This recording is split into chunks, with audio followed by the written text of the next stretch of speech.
Good afternoon, mommies and daddies. Kumusta po ang ating mga teacher nanay at teacher tatay ngayon na nandito sa ating mundo? I'm Ana Gonzalez, the social media editor of smartparenting.com.ph, and welcome to another episode of How Po. The series is part of our Smart Parenting online events where we regularly hold talks and webinars to answer your questions about raising kids, pregnancy, and more. You will find the past episodes at smartparenting.com.ph/online-events. Maraming salamat po sa pag-sign up at pagsali sa session natin today. If you know anyone with a toddler or a preschooler, just please share the link to this live para po makahabol pa sila sa atin. They just need to register really quickly and then okay na po. Okay. Send us your questions through the live chat window too. You can see that on the bottom of your screen or below kung naka-PC po kayo. Don't forget to like us on Facebook at smartparenting.ph and follow us on Instagram at smartparenting. Oops. You can also subscribe on our YouTube channel para updated po kayo sa mga upcoming events namin. And you can also be a part of our Facebook group, Smart Parenting Village. We now have 64,000 members and counting. So sali na po kayo kung hindi pa. This September, we want to do talks that can help parents become teachers. Safe to say, marami po sa atin dito ang hindi inasahan that we would be doing school at home. Although parents have always been a child's first teacher, hindi po maaalis sa inyo ang kaba sa bago ninyong role na ito. Or kung, syempre may hesitations pa rin po tayo kung kaya natin tong gawin ng maayos. But if you think about it, bago pa man po dumating sa preschool ang ating mga anak, siguradong naituro nyo na po sa kanila ang alphabet or counting numbers. So, ibig sabihin, may foundation na po sila. Ang pagkakaiba lang ngayon, siguradong you feel that you need to level up your teaching skills dahil sa pandemic.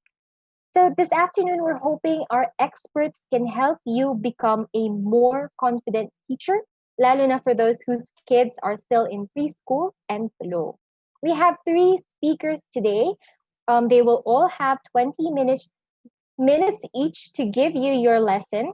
So after each talk, we will have a little time for your questions. Ngayon pa lang, as early as now, please write them down sa chat so that we can list them down and ask them sa ating mga experts later. Okay, umpisa na po tayo. Our first speaker is known as Teacher Thumbie in her preschool, Toddlers Unlimited. She's known as Miss Thumbie naman sa kanyang grade school, Thinkers Unlimited in Alabang. Teacher Thumbie has a master's degree from the University of the Philippines in Family Life and Child Development. She has been teaching since 1993, and she is also a mother to 2 beautiful kids, Lucas and Verena. So parents, please send a warm virtual hello to one of our favorite speakers, Teacher Thumbie. Hi, Teacher Thumbie. Hi, thank you, Ana Leia. Thanks for Thank the you po. introduction. Yes, take it away po. Okay, I'll get started already. So my talk is about home routines for families in quarantine. And why it's important. So what we'll be learning about from me this afternoon is why it's important to have a family routine, how it will help you, and what activities you can put into your daily schedule. Okay, so a new life, no? Like when the lockdown started, all of us are going through like this new normal. Okay, and admittedly, when it first happened, we didn't know how long it would last. We didn't imagine it would last this long. When classes were suddenly called off, we all scrambled kasi we were towards the end of the school year pa. So we scrambled to give activities, the teachers to give activities for their students or to do tests, yung last quarter test or whatever, right? And we noticed that it was such a struggle for the kids because they didn't know how to manage their time. And even the parents were having a hard time like, teacher, when will we do the homework? What time? Parang nagpapatong-patong, it's too much. So to help lessen that anxiety and feeling overwhelmed, the teachers and I saw this chance to give parents like a routine. Because in school, we follow a schedule, right? We have a schedule, we have a routine. So we kind of wanted to give that to the parents so that they would have that. And So it would help families learn how to manage their time and even the spaces at home. Okay, so which moves me to the next slide, which is consistency is the key. So why is consistency the key, and what is the importance of having a routine? The routine is you give your family a consistency. You give your family the chance to do things on a daily basis that is parang predictable. So why is consistency good? It gives you a sense of control. Now that you know that you wake up at this time you do your chores, this time you have your homeschool. Once you get into the groove of a schedule, things become so much simpler or easier. And you also not only the sense of control that you know what's going to happen next, but it also helps build good habits. I'm not sure if you've heard of the saying that if you do something for 21 days consecutively, it becomes a habit. When I read about that, somebody countered saying it has to be at least 2 months, so 66 days to be exact.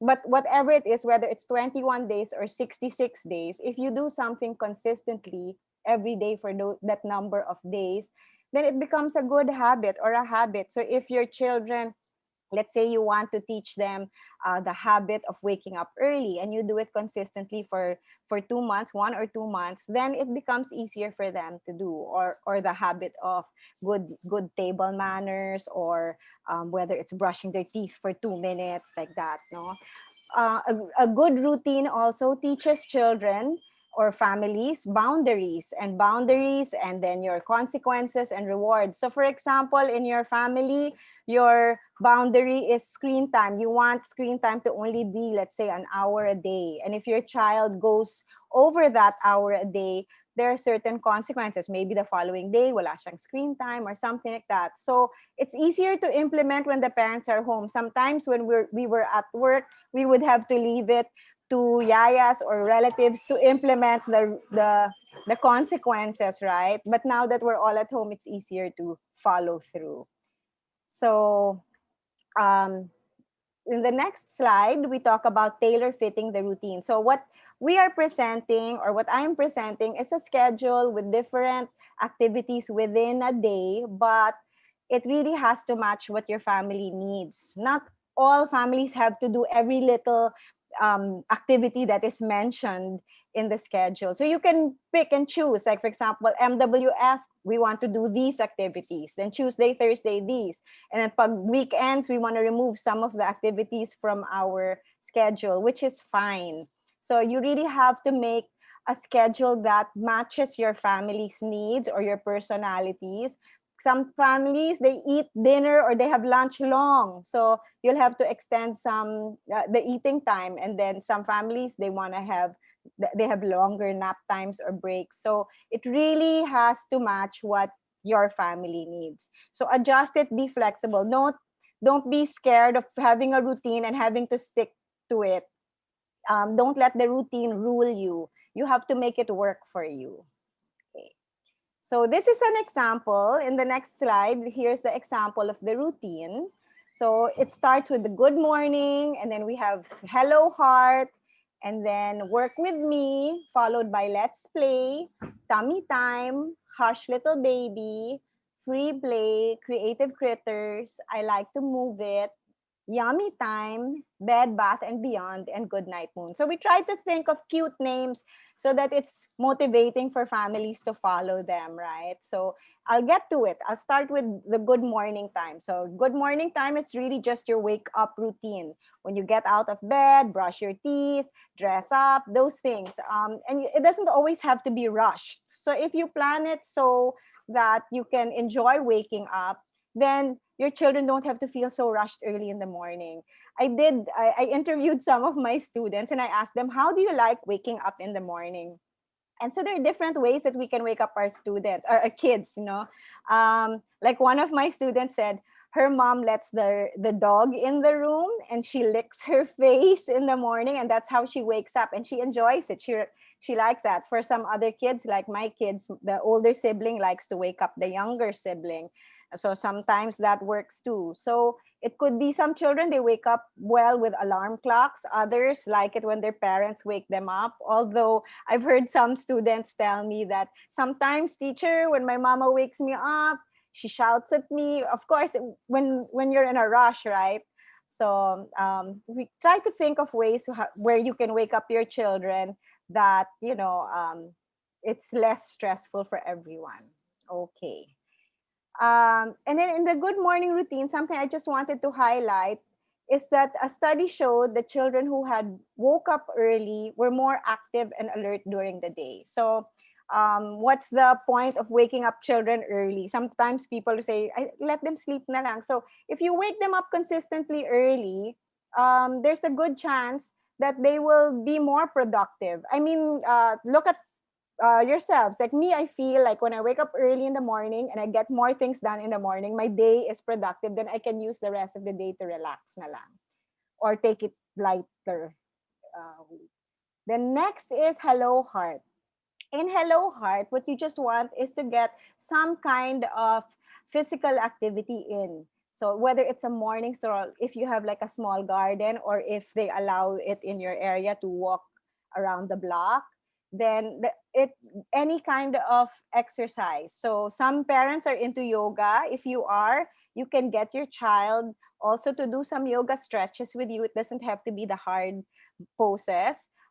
If you go to YouTube, there are a lot of free exercises. I like Happy Walk, and then Lucy Wyndham Reed has fun exercises for kids. She tells like stories that the kids can do. Okay, we just started our yoga with our students, and it was so good, no? When you see the children, you watch them on their Google Meet, and then you see them following the teachers. It's so cute. They're really so motivated. So they're really also looking for ways to expend their energy. So I think I want to highlight the importance of vitamin D. If you have the opportunity to bring your children out for a morning stroll, vitamin D is called the sunshine vitamin because it helps calcium with building your bones and keeping them strong. And it's good also for adults because it helps prevent heart disease, diabetes, osteoporosis, and thinning bones. Okay, so the next part of the routine is work it baby. And in this part of the routine, this is when you can put into if your child is taking online classes, or if you're homeschooling your child, or if you're just doing work with your child where you want to do educational play with them, this is when you can put it in. One of the things I would recommend if you're interested is to use the Kids Starter Curriculum by Donna Simpao. It was meant really for homeschoolers, but a lot of online schools, like my school, is also using it. So it's like a kit that has activities you can do and the materials also. So it's all in there. It's also worthy to note that when you play with your child, or when you think of playtime with your child, have three kinds of play with them. So the first would be parent-led. So adult-led. So at work at baby time, this is when you do parent-led activities. Okay. The second kind of play you want your child to have, which we'll do later on at the second part of the routine, is child-directed play. And the third type of play you want to encourage is independent play. So I'll talk more about the child-directed and independent play later on. Okay. So in the next slide, it says here, use this time to help your child develop a positive attitude for learning. So many of us right now, we're so stressed thinking about homeschool or teaching our kids at home. And I think instead of worrying so much about our kids falling behind, academically, we should try to focus more in making learning fun for them so that they really develop that good attitude for wanting to learn or being curious, continuing to be curious. Okay. The next part of the routine would be free play. So for free play, bring out a few toys only and then set up a small area in your house where your child can play. So whether you have a small rug or a little banig or anything where your child can sit on the floor and then have a few toys. Don't let your child pick from all their many toys. Sometimes you'll end up with a hurricane on your floor, a hurricane of toys. So just a few toys, and then let your child choose and play independently. So that means let your child play on their own. If they have a sibling, okay, play with their sibling. But what you want to do is let them have that time where they can play without adults like chiming in or telling them, what are you doing? What's this? Where's the color blue? So parents like to ask their kids questions, right? To see if they know things. But sometimes kids just want to play and be left alone. So this is a great time for them. Okay. um, when we allow children to lead their play, we support them in making their own ideas and allow them a sense of self control. So, of course, you want to give your child space to play, but be close by and to make sure that your child will be safe. So, a little small corner in the room where your child can have just a few toys. While the parent might be working or maybe cooking or doing their own things. So after this is tummy time, and tummy time is just really a cute way of saying lunchtime. So it's a time when, as much as possible, now that families are home, you try to have your meals together. And I think the thing that I want to highlight here is what studies are showing the benefit of eating together is that you not only lessen the likelihood of weight problems or addiction issues, but also you help children perform better academically. For me, being able to talk to my kids during meal times also is a chance to share your values with them. So for example, my daughter, one of her favorite stories from my childhood is when me and my cousin tried to trick my dad into letting us swim early, and then he ended up telling us the story of the boy who cried wolf.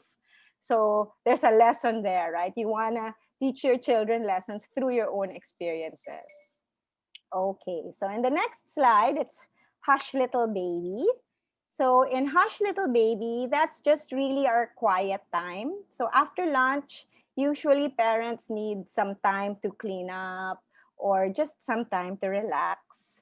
And some kids use this time for napping or sleeping, but some kids don't nap anymore. So if they're not napping anymore, give them sensory play where they can explore things with their senses. So you can have like cooked noodles, and then you keep them in the fridge so they're cold, and then the kids can just play with them.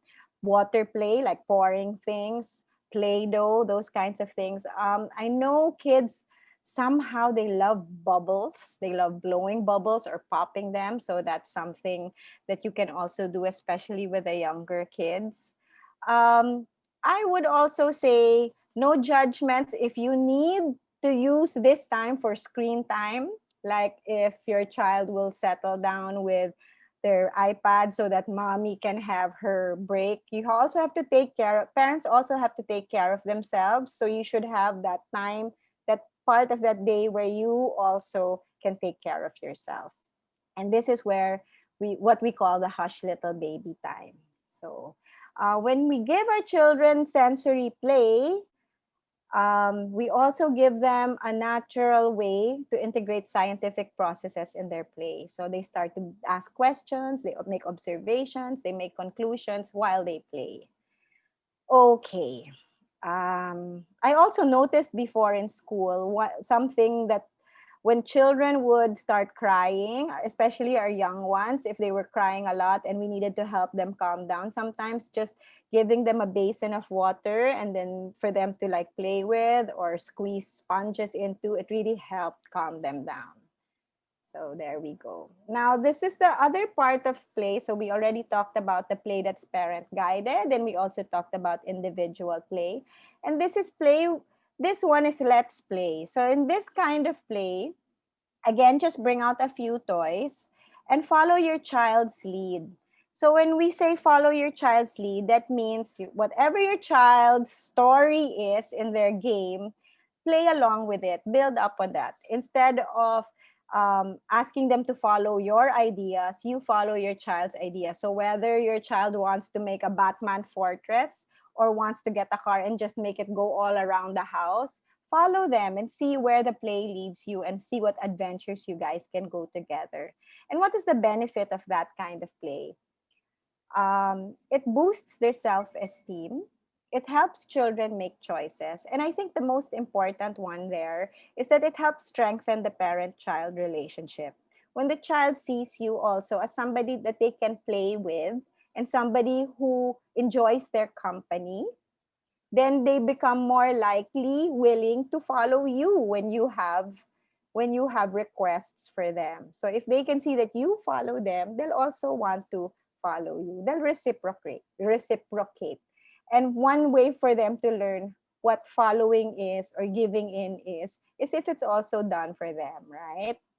Okay. So, okay. Next is the mid-morning and afternoon snack. So it's always good to give your child snacks throughout the day. So like middle of the morning, middle of the afternoon, and also to make sure they're hydrated, that they're sipping water throughout the day.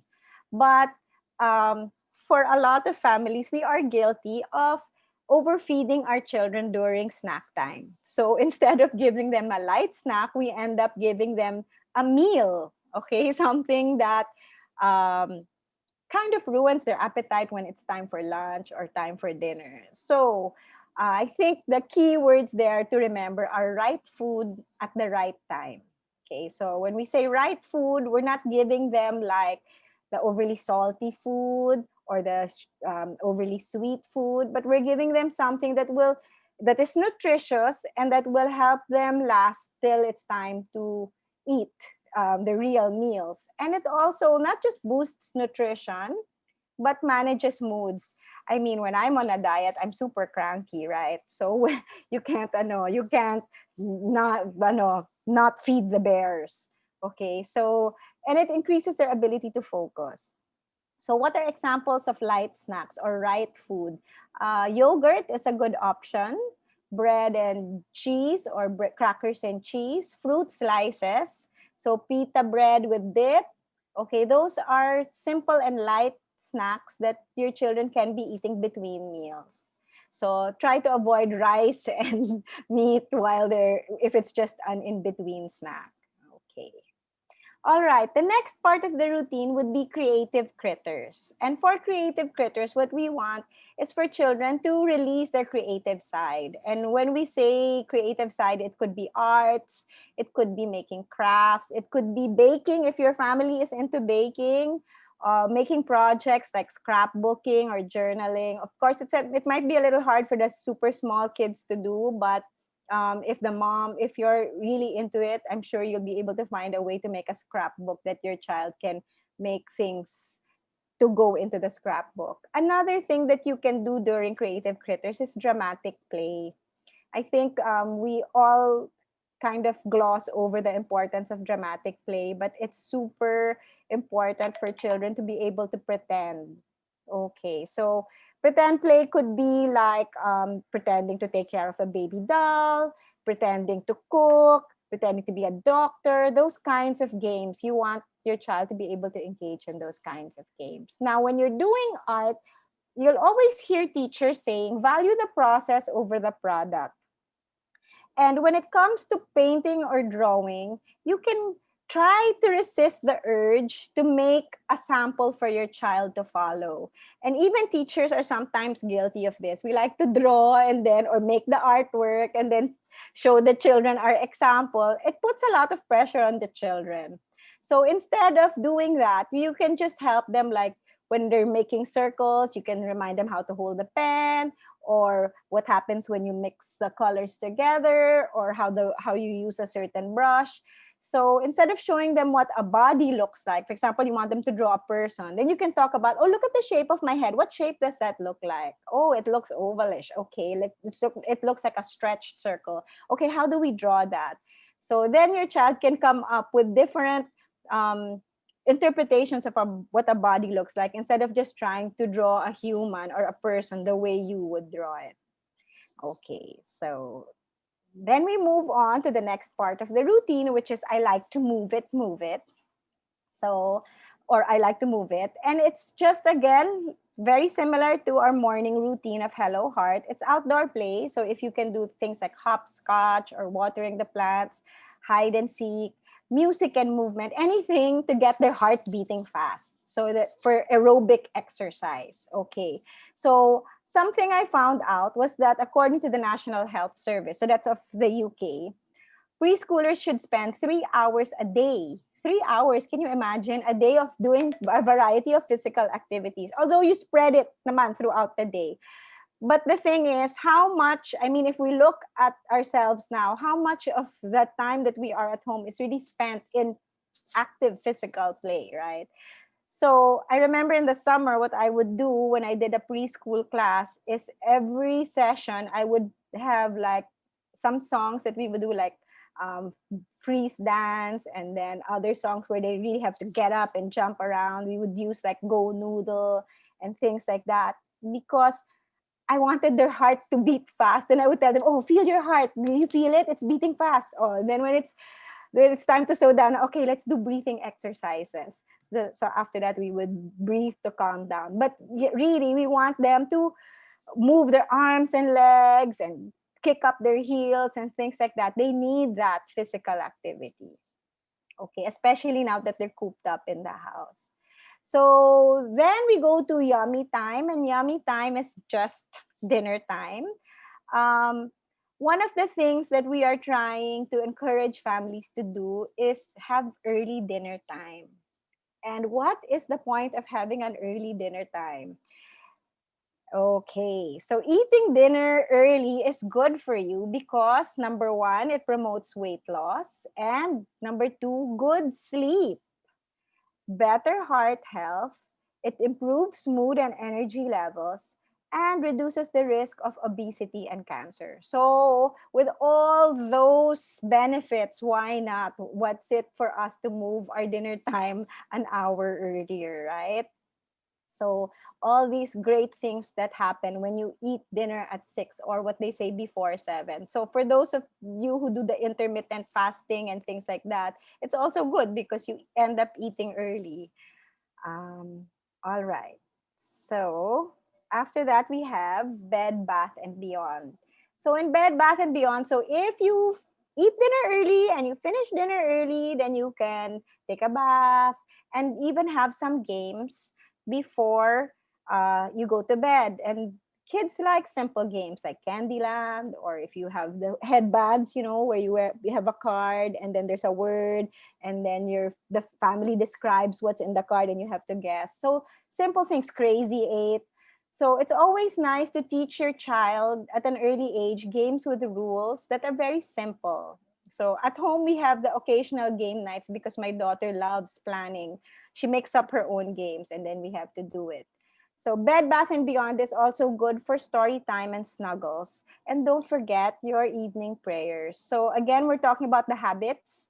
If you make it a habit to pray together, and then it becomes like a lifelong thing, and then maybe your family, when they have their own, your children when they have their own children, it will be like something so natural to them.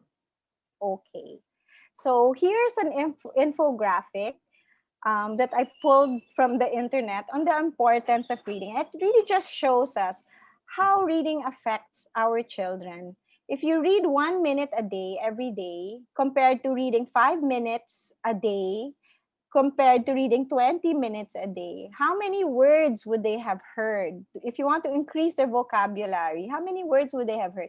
And how does it affect their test scores later on? So that's what this infographic is kind of telling you. So again, if you build that habit of reading every day together, then you're giving your child like another gift, not just the ability to read. You make them avid readers, and then they also have a more extensive vocabulary, and then school becomes a little bit easier for them. Okay, and now we go to Goodnight Moon. Goodnight Moon is just bedtime. And the nice thing about putting your kids to sleep early is that parents get to have the evening quiet, right? You have a quiet house in the evening so parents can do their work or just relax. Okay, so how do you get kids to sleep early? You have to turn everything off.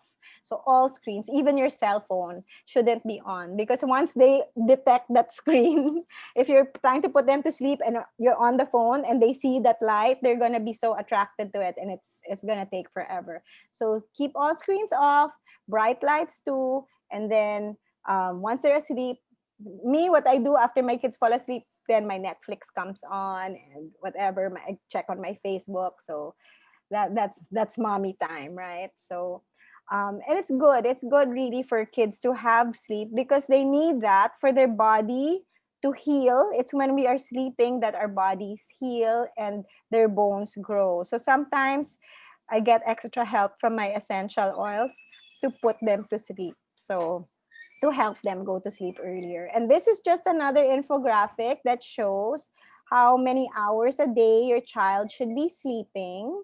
So over there, it tells you like if they're this age, of course, as we get older, we need less time to sleep. But these hours also include nap time. Okay. So anyway, that's it for me. Hopefully, years from now, when you look back at the quarantine of 2020, it will be filled with lots of happy family memories because you spent so much time together over the break, not break, over the lockdown. Okay. Wow, thank you so much, Teacher Tomby. Grabe. Nag-stick sa akin the last bit that you said na as we grow older, we need less sleep. Parang di naman po, parang kailangan ko pa ng more More. per speaker pa lang po. Tomby. I hope nakatulong po at nailisan niyo po ang mga in-enumerate niya. Madalas po magsulat si Teacher Tomby para sa amin sa Smart Parenting. One of my teammates will put some of her articles about this topic sa chat po para mabasa ninyo. Na Teacher Tomby, meron po tayong mga questions from the chat. Let's start with Mommy Liv. You mentioned po kanina, Teacher Tomby, na few toys po is enough. By few toys, how many po kaya yun? I would say if your child is going to play, let's say today, you bring out maybe three or four, so that they can choose. It doesn't have to be a lot. I mean, I've seen on Instagram and I've seen on Facebook how some mommies really fix up their workspaces and their play spaces, and it's beautiful. But sometimes if you have too many options there for the child, then they're just gonna pull out everything. So put just a few toys, three or four, for them to choose that day. And then on another day, if you have other toys, then you bring out again. So sometimes for 1 week, they can play with the same 4 toys. And then the following week, you change it. Ayan, Mommy Liv. She's always watching our lives po, si Mommy Liv. She also has a follow-up question. Can Teacher Tomby please elaborate on the adjustments when preschoolers go online? Madami daw po bang umiiyak, Teacher Tomby? Tas, what should parents do? Should we let the teacher handle it virtually or mag-step in po ba si Mommy or si Daddy? I think it's nice if parents are there to help their children. Online learning is really hard. It's much harder because, like, if they're in a classroom, it's so easy for the teachers to hug them and comfort them and build that rapport because we're face to face with them. We see them every day. But if it's online, it's harder for the teacher to reach out to the child. And then if everybody's mic is not muted, it's hard to talk to everyone. So, if your child is crying and you are nearby and you can give them, comfort them or redirect their attention, help them calm down, then please do so. Please help the teacher so that she can be able to enjoy the rest of the class or make the most out of the class. Okay. So, Mommy Liv, okay lang po tayo mag-step in pala according to Teacher Tomby. This one naman po is from Mommy Kit. What are the examples of sensory play? Okay, some examples would be playing with water. So you could get a tray and then you could have like little cups of water or sponges of water and you want them to be pouring them. Bubbles, playing with bubbles is another example. Play-Doh is also another example. So I also saw on somebody's Pinterest, they cooked noodles. So they had cooked noodles and then they put it in the refrigerator and then it was cold. So, your child will just like put their hands in the noodles. So it's just things where your child can like play with things, feel the things like that. Feel, So, smell po yung mga right. Okay. This one naman po, Teacher Tomby, is from Mommy Sue. What books would you recommend for story time?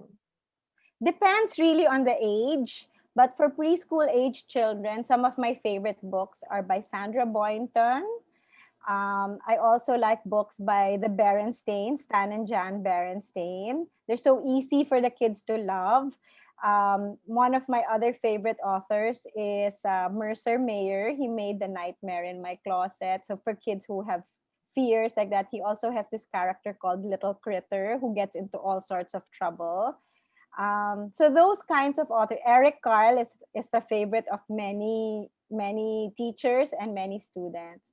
So those kinds of books, right? Yeah, thank you, Mommy. So I hope you were able to list that down. Now, another phone-in question, Paul. What have you found surprisingly difficult with the current setup now? Tapos, what do your fellow teachers share? Okay, one of our biggest challenges is the Wi-Fi or the internet. So Mm, that's one big challenge because it's a challenge for teachers and students alike. So sometimes the teacher might have good Wi-Fi, but the students don't. Or sometimes it's the other way around. mm-mm. Another thing also that teachers and students are sort of struggling with is trying to find that groove, right? Where, I mean, it's different when you're in the classroom and then you have like a personal relationship with your students. It's hard when it's online, especially if you're a new teacher and these kids are not your kids from last year, or you don't have a personal relationship with them, you don't have background knowledge of them. So what I would recommend is if the teacher could meet with them one-on-one or in small groups, just to ask them stuff about themselves, just to build like that kind of rapport, so that they have like knowledge about each other. Mm. Workload is also another thing people are complaining about. I think for a lot of parents, they're complaining about getting so much work. So it depends on what school you're going to. There are some schools that are giving a lot of homework, and it's stressing a lot of families out. So I would suggest talk to the school admin and find out if there's a way to lessen the workload if it's overwhelming. You spoke of workload po, Teacher Tambi. This one naman po is workload naman ni Mommy. So, how old po ba dapat ang isang bata to handle routines on their own? Mommy is working from home the whole day. So, paano po kaya niya mababalance yung Well, pangangailangan nila mag-ina? So what you usually children, especially preschool children, will need somebody to guide them, to still direct them, like tell them, okay, it's already playtime, and then bring them to that place where they can play.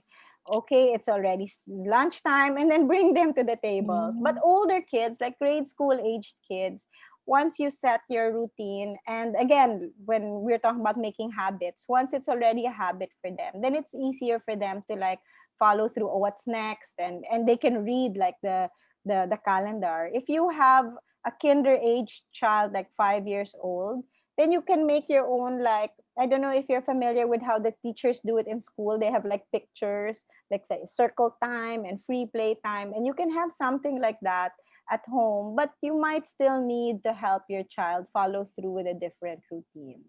Okay, yan. I hope that helps, Mommy Sue. Ito pa po yung follow-up question niya. Would turning off screens an hour before bedtime help?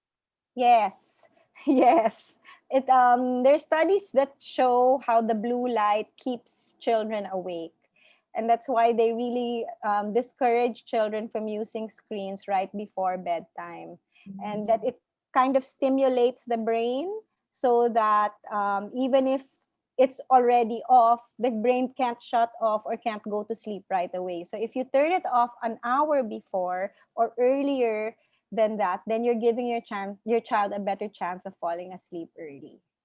What about sa food po, Teacher Tambi? Mommy Jo asked po, what food do we avoid for kids? For kids, the overly sugary, sweet, all those, if you look at artificial, anything really with artificial flavoring, artificial sweeteners, anything too salty, that's what we are trying to avoid. So if you can get your kids to eat fruits, like even if it's slices of bananas or um, apples, like that, fruits, yogurt, bread and cheese, crackers and cheese, things like that, that's what you want to kind of push them towards and keep them away from the super sweet and super salty. Okay. Shucks, so no treats na muna before bed. Okay, thank Especially you. before bed, right? Okay. Thank you po, Teacher Tomby. Syempre, bago po tayo mag-proceed sa ating next speaker, we have a special shout out to Mommy Riz, who says we have a routine that they started long before the school year started this year. So, good job po sa inyo, Mommy, na nakapagsimula na kayo ng routine bago pa man po natin maranasan ito. Yan. So let's go to our next speaker. Maraming salamat po, Teacher Tomby. Sobrang helpful po ng mga binanggit nyo kanina. Dami po naming natutunan. If may follow-up questions pa po kayo for Teacher Tomby, just leave it sa chat and we'll go back later. Okay. Thank Now, you. thank you po. Now, for those who just joined us, you missed a wonderful talk from Teacher Thumby on making routine schedules. But don't worry, you can still rewatch that episode and our other previous episodes sa aming event page. We hope you're learning a lot, moms and dads. So please just let us know sa chat kung may additional questions kayo. And we want to ask you a favor. Meron po ba kayong gustong pag-usapan sa susunod na mga topics natin? Relationship advice, anything about parenting, anything about your kids, pregnancy, please put it on the chat, sa chat po natin so that we can see kung anong pwede nating pag-usapan sa ating mga susunod na episodes. Now, let's move on to another very important topic. How to raise early readers. So, madalas pong itanong ito sa amin ng aming mga viewers and readers, ano ba ang dapat naming gawin para lumaking mahilig magbasa si baby?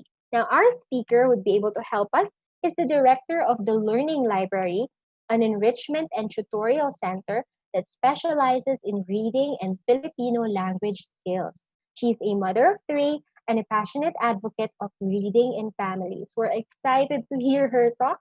Say hello to Vanessa Bicomo. Hello, Teacher Vanessa! Naglalag po ata si Teacher Vanessa. Umulan po kasi. Pa-check na lang po natin, Teacher Vanessa, kung naka-mute po. Ayan, okay. Ayan. Thank you. Right. Thanks, Anna, for the introduction. And good afternoon, Tom. Thanks for giving your time this afternoon. Our talk today is a synthesis of what we have been advocating in the Learning Library for the past 15 years and my own personal experience as a mother. And I think it would be particularly helpful if I talk to you as a parent.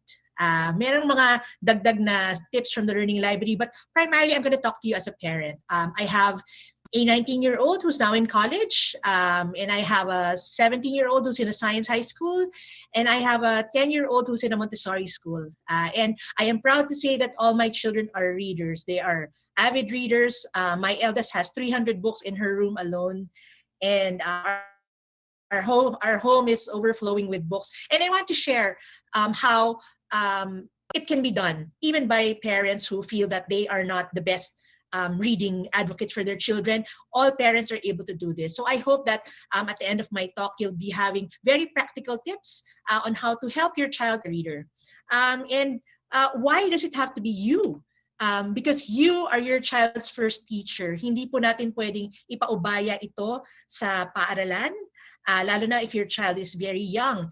In fact, this begins at 0 age. Getting your child to be a reader starts even before they enter school, and it is you, the parent, who is the first teacher. And why is this worth all the effort that it will take? Because reading is the foundation of all learning. All learning has reading involved. And it is shown, lots of studies show that good readers do well in comprehension, critical thinking, and imagination. If you believe that those three things are what you want to develop in your children, then reading, giving your children the love and interest in reading is going to be worth your time. And it's not just how to read, but to love reading. Ang bata na mahilig magbasa, magiging magaling magbasa. At ang batang magaling magbasa, magiging mahilig sa pagbasa. So they call it a virtuous cycle. And our goal this afternoon is to help you find out how to make your children love to read. So, how do we do this? And we're gonna begin with a little quiz. All right. So, there's studies. It is an American study, but it's still relevant. Studies that show what are the three factors that help your children love reading. These are all important factors, but the question is, which, according to studies, is the most important? So, letter A, availability of good books at home. Right, mahalaga yan. B, reading to and with your children. Ayan, mga storytelling na kanina pa natin pinag-uusapan. And C, parents modeling the love of reading. So sige, I'll give you 5 seconds. Is it A, B, or C? All right, according to studies, it is actually C, modeling the love of reading, followed very closely by A. Yun yung bata, hindi daw. Pero nakikita nila na nagbabasa ang mommy at daddy nila. At mahalaga rin na marami silang mga libro sa bahay. Well, sorry, hindi pala marami. May mga books sila sa bahay. So hindi kailangang marami, but they have to be good ones. It's not about quantity, it is about the quality of books. So our tips this afternoon are going to revolve around these factors. So we're going to go through them in sequence, A, B, and C. All of them are important. And let's so go to the first one. Choosing the right books and have these at home. So I flashed right there, pag tinanong nyo ano yung mga top mga books na recommended ng, this is admittedly an American list. I used to work in Scholastic, involves a learning library. I was marketing director of Scholastic. And even if I'm not an educational, nag-MA units ako in education, but I was not really a teacher. But through Scholastic, I was able to find out why these books are really great and how do I pick the right books for my kids. So let's go through them. Factor. So we'll go through several factors. First, ilang taon ba ang anak nyo? Alright. And it says parents have books in their home that are not appropriate for the child's age. So, mahaba ba yung story? Is it a story that a 3-year-old will have the stamina to finish? Second, book type. Kung that are nice to handle, na kahit na saan niya dalhin yan, pwede pa rin ma-enjoy ng bata. So, is it the right kind of book for their age? And next, interest. So, I put there the top 3 things. Kids are interested in princesses, and ayokong bigyan ng Bible yung anak kong lalaki kasi baka, ayoko naman na feeling niya masyado akong nagmo-moral lesson sa kanya. But apparently, the Bible is a series of adventure stories. He actually took to the Bible because the Bible is all about adventure stories. So, you shouldn't judge what magic the child will find in there. So, alamin kung anong interest ng anak ninyo. Next, may mga preschoolers na marunong nang magbasa. Meron. So look at the sentence length per page and look at the word difficulty. If you have older children and they go to a school with Scholastic, they have something called the Lexile level. So the Lexile level measures the difficulty of a book. And these two are the actual factors of a Lexile. How long the sentences are and gaano kahirap yung mga salita na ginagamit nila sa sentences na yon. So find out, and later I'll share a very practical tip on the readability of a book. But it is an important factor when you choose the right book for your child. Then next, the child, so related to that. So I just put there a very Dr. Seuss-ish book na malalaman natin kung pang anong edad yan. Yan, mga 2-3-year-old pwede nang ibigay yan kung nagsimula na magbasa yung bata. And finally, a child's ability to understand. Dalawang factors po yan. Ano po ba yung na-experience ng bata? Kung ang bata ay hindi naintindihan kung ano yung snow, and there are a lot of children's books about snow, then that child will not be able to understand what that book is all about. Background knowledge, let's say, for example, there are books about Thanksgiving. Dahil nakikita natin yan sa mga bookstore. So, be able to appreciate the book. Or Filipino, may mga bata na may Filipino story na about OFWs. Anak daw ng OFW. Pero paano kung hindi alam ng bata kung ano ang OFW? Yeah. So that's just an example. Let's look at what the child is able to understand. Ano ba yung background knowledge ng bata? So there, the factors, age, interest, difficulty of the book, and the child's ability to understand. Now, those are in general. Let's go to more specific examples per age. So let's go to for baby books. And those are examples right there. These books have very simple art and very simple text. Mga 1 or 2 words lang per page. Minsan nga, meron pang wordless books eh. Kayo na yung gagawa around it. But a lot of them have repetition and bouncy rhymes. Yung parang kakantahin nyo na yung libro. And those are books that babies like. There's a book there that says Baby Einstein. So dati akala ko over-promising naman tong si Baby Einstein, but I actually am a fan of that series. It's a very good series, si Baby Einstein. So look for very simple art and very enticing rhymes. This is an example also, 5 Little Monkeys. So it goes, 5 little monkeys jumping on the bed. One fell down and broke his head. Mama called the doctor and the doctor said, no more monkeys jumping on the bed. Tapos dahil 5 yon, nahulog yung isa, naging 4, naging 3, naging 2, naging 1. So the child is excited kasi maraming nangyayaring action. At ginagawa rin nila yan. Tumatalon din sila sa bed. So it's something that they experience. It's very simple artwork. And it is bouncy and repetitive rhymes. So that's a good example of a book that you can look for babies. Arna, board books. Pag nakita niyo po yung dalawang bata dyan, di ba? It's an actual picture. There are studies that show that books with actual pictures and not illustrations are actually very, very good for your children. So hanap rin tayo ng mga libro na hindi lang puro drawing. Sana may mga libro rin that have actual pictures. Minsan kasi hindi mo alam kung anong animal yan pag dinrawing. Pero pag may picture ng aso, vocabulary best illustrated with actual pictures. Let's move on to preschool. Oh, again, it's an actual picture. Young Little Lamb. That's one of my children's favorite stories when they were growing up. So, a goat, a duck, and a lamb. So, kung nasa experience ng bata with bright and familiar photos. So, very simple storyline. And I think a lot of children want pets. Na sometimes we don't give them pets. So this actually appeals to kids who want a pet of their own. And this is a farm animal. Next, ito naman about preschool. So there used to be a TV show called Macy. And this is Macy going to preschool for the first time. So makikita nyo dyan, Macy First Experience Book. Yan. For children who are about to go to preschool or just started preschool, then this would be a nice book to give.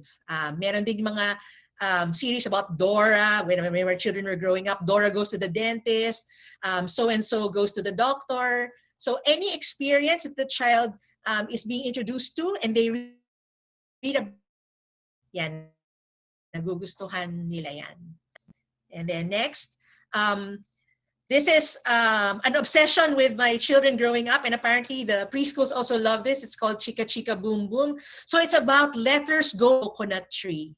Yan. So yung bata, gusto niya yan kasi they're learning letters, and in this story, the letters come alive. And it is also nice repetitive rhymes and bouncy rhythm to it. May picture pa dyan ng CD. Hindi ko alam kung uso pang CD ngayon. Pero there are a lot of books with actual CDs na kung hindi kayo confident sa inyong storytelling skills, you just play the CD and go through the book together. Pero at least may iba na nagsa-storytelling para sa inyo. So, those are books for babies and for preschoolers. what are the other things that we are looking for? So several more things. Sana, we look for school books that develop your preschooler's sense of humor. Si Teacher Thumby kanina mentioned si Mercer Mayer. So nakakatawa talaga si Mercer Mayer. I have here, Mercer Mayer is Little Critter. This one is a Filipino book.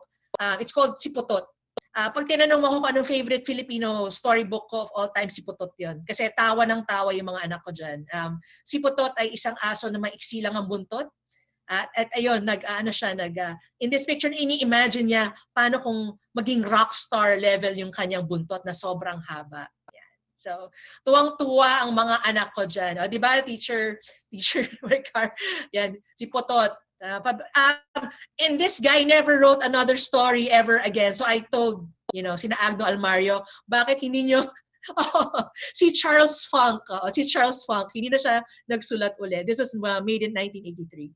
So there's a lot. I mentioned a Filipino book kasi a lot of times po, unless your child grew up na medyo sanay sa American humor, a lot of books they won't get. My children have a very American sense of humor. So marami ako nabiling libro. Pero hanapin po natin yung, there are a lot of local books naman na nagiget nung bata. At kung hindi nila mag-get, minsan kailangan nyo explain para the second time they get the joke na. But humor is very, very important. And let's look for that in our preschoolers books. Next, an easy and fun storyline with clear and easy with all time. Number 1, preschooler book. You're not a caterpillar na everyday may kinakain siya. And on the 7th day, Monday, Tuesday, Wednesday, Thursday, on Saturday, he ate 1 lollipop, 1 piece of cherry pie, 1 sausage, 1 cupcake, and 1 slice of watermelon. And that night, he had a tummy ache. Ayan. Gustong-gusto ng bata yan kasi yun yung mga paborito nilang pagkain. At pag sumobra sila, sasakit ang tiyan nila. So, it's a very good example of a book that children will appreciate, and you will appreciate it too. Promise. Colorful is that intrigue the child. I put here a picture of one of the very first awarded in the 1960s or 50s pa yata itong librong to, but it's called Where the Wild Things Are. I show this picture because it has a medal. You see that gold medal there? It's called the Caldecott Medal, and it is awarded to the best children's illustrations in America. And in America, they have fantastic children's illustrators. So this is like the seal of the best of the best. Yan. So, Where the Wild Things Are is, yun, again, kung walang experience yung bata dun sa mga kinikwento niyan, at least ma-appreciate nila yung art. Yan. So, eventually your child will grow to appreciate the storyline, but it is never, ever too early to introduce your child to good art. A lot of parents underestimate the importance of good art in children's books. And it came to a point that my children, because I used to work in Scholastic, imbes na signing bonus ang hiningi ko lang library. So I got 200 children's books, and it came to a point na my children would not even read a book pag pangit yung illustrations. Gumabot na sa ganung level, di ba? But our books need to be sometimes hindi pa nila maintindihan yan, naalala nila yung nakikita nila yung storybook, and they'll just go through visions. Eventually, they will say that they love that book even if they don't actually understand what the story is all about. So susunod na yung comprehension. But the illustrations are very important. So please go and pay attention to that. So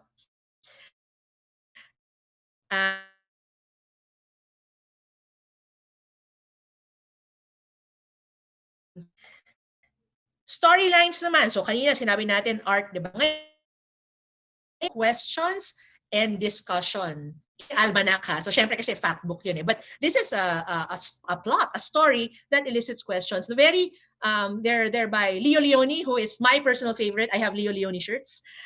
Leo Leone has 2 stories here. One of them is A Color of His Own. It's about a chameleon. So kahit anong tabihan niya, alam niyo yung sa Tangled, di ba? May chameleon. Kung ano yung tabihan niya, yun yung kulay niya. Naghanap siya ng color of his own. Bakit daw wala siyang color of his own? But here, you can see a science introduction. What is a chameleon, right? Ano ba, mommy, yung chameleon? Yan. So makita lang niya na it's an animal that takes on the color of his background. So kung brown yung background niya, brown din siya. Pag green yung background niya, green din siya. So kids like that. It's like costumes. Yan. It is a science introduction. The other one is about Little Blue and Little Yellow. So may sariling buhay si Blue at may sariling buhay si Yellow. So magkalaro sila. But the story eventually teaches you that blue and yellow make green. Yon. And it is told in a very entertaining and exciting way. So yan, ito yung mga dalawang libro na paulit-ulit pinabasa sa mga anak ko yan sa akin. And I hope that you find stories that take you beyond and make you want to explore the world around you. Nagtanong sila dahil sa mga kwento na binasa nyo sa kanila. Yan. So next, this is par for the course. Obviously, what you enjoyed as a child, you will want to have your child enjoy too. So, hanap lang tayo ng magandang version, okay? Not all Sleeping Beauty books are equal.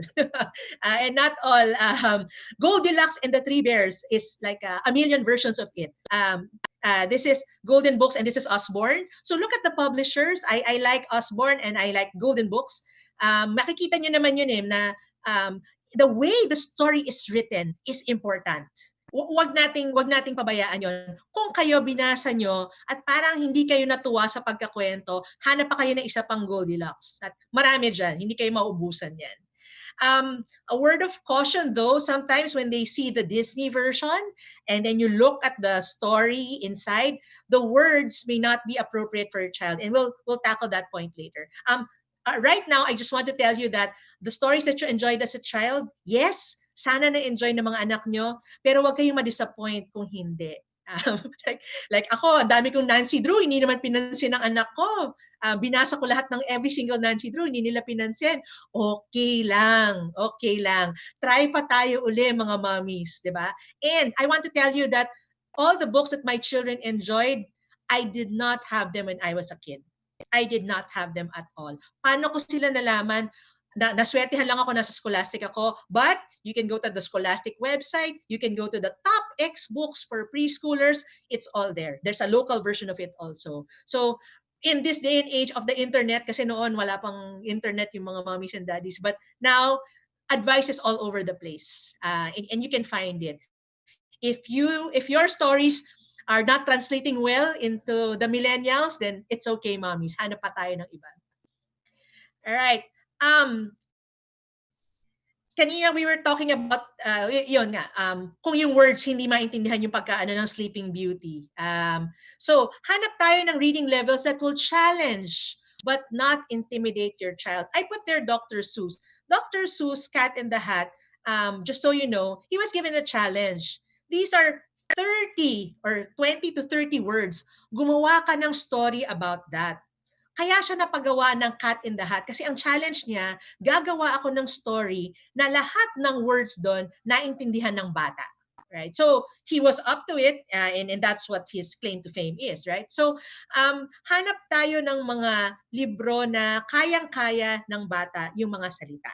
Right? Because the goal of all reading is comprehension. And our esteemed panel of teachers will tell you this, reading is not a race. Hindi po to pabilisan. Bakit yung kapitbahay ko, di ba, teacher?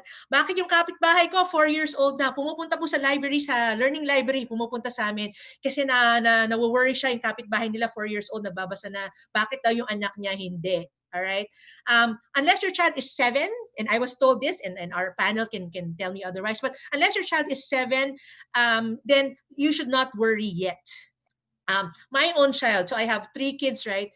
Yung dalawa pong bunso, 3 years old, nakakabasa na ng Little Red Hen, yung dalawa.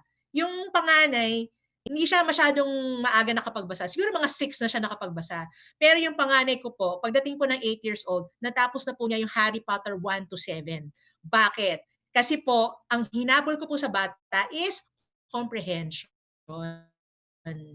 I was told at the learning library that even if the child is not able to decode meaning nababasa na niya like thoroughly, my favorite word. Marunong ba magbasa yung anak mo? Thoroughly, nababasa na ba niya? If that is late, that's no problem, because what should happen is that your child has listening comprehension. Dalawang bagay po yan. Listening comprehension and reading comprehension. Listening comprehension, you can develop that through storytelling, asking questions after you read the story, pointing out important points in the story to help your child understand. And the main goal of reading is comprehension, and the how do you call it, the gold standard. How do you know that your child is really good in comprehension?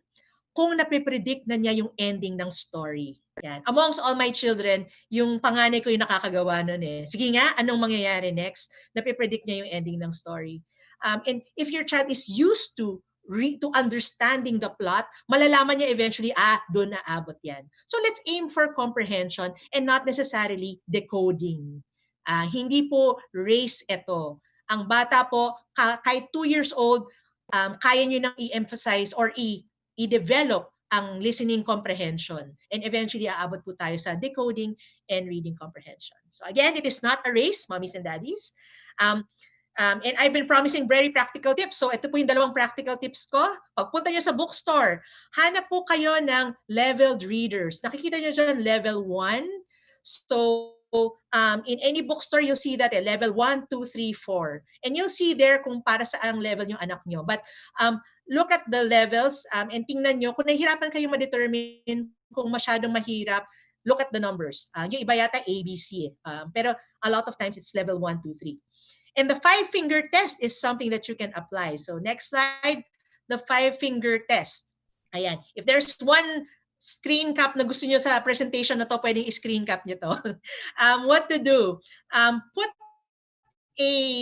Put your hand on any page on a book. Let's say gusto nyo malaman kung itong Chika Chika Boom Boom, kaya na ng, nonsense rhyme yun. Itong Sleeping Beauty. Itong Sleeping Beauty ba na to, kaya nang basahin ng anak ko mag-isa. So put your hand on 5 words.